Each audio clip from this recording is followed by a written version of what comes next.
আসসালামু আলাইকুম। আজকে একটা মজার জিনিস শেয়ার করি।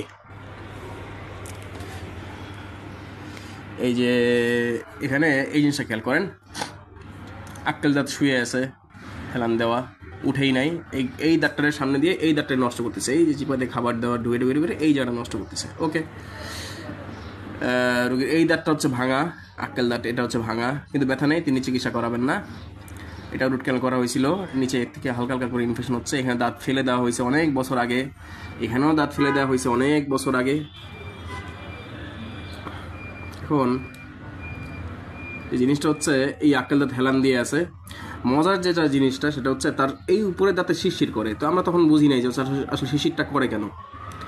পরে যখন এক্সরে করা হইলো তখন দেখা গেল যে এই যে পাশে যে রুট ক্যানালটা করা হয়েছিল, ক্যাপ করা হয়েছে, এই দুই দাঁতের চিপা থেকে খাবার ঢুকে ঢুকে এই জায়গার থেকে নিচ থেকে হচ্ছে ক্যাভিটির মতো হয়ে গেছে। তো উপরে কিন্তু ফিটফাট, হ্যাঁ, যখন হা করে রোগী তখন কোনো সমস্যা দেখা যায় না, কিন্তু এই এক্সরে করার মাধ্যমে দেখলাম যে এই চিপা থেকে হচ্ছে ক্যাভিটি হয়ে আছে, এবং ক্যাভিটি লাইক একটা হচ্ছে লেশন।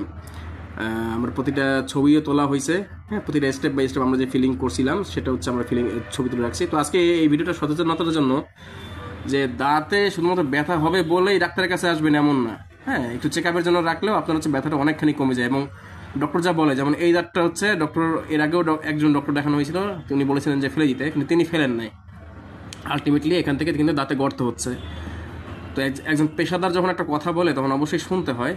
হ্যাঁ, জিনিসটা হচ্ছে এইটা যদি ফেলে দেওয়া হইতো তাহলে আজকে এই দাঁতে গর্তটা হইতো না, এই দাঁতটাও ফেলে দেওয়া লাগতো না। এই 7 নম্বর দাঁত কিন্তু ফেলে দেয় এবং এটা হেলান দিয়ে আছে, এবং এখানেও হচ্ছে এই দাঁতটা এমন, কিন্তু আসলে যে দাঁতটা হচ্ছে লাগতো সেটাই ফেলে দিলাম, আর যেটা হচ্ছে লাগবে না সেটা হচ্ছে রেখে দিলাম। তো যাক, আমাদের বোঝানোর কাজ আমরা বুঝাই, বলি। তো এরকম হচ্ছে যারা যারা হচ্ছে ক্যাপ লাগান, ক্যাপ লাগানোর পরে হচ্ছে এই ফ্লসিং করেন না, তাদের জন্য হচ্ছে এই ভিডিওটা শেয়ার করলাম, তাদেরকে উৎসর্গ করছি, ডেডিকেটেড করছি।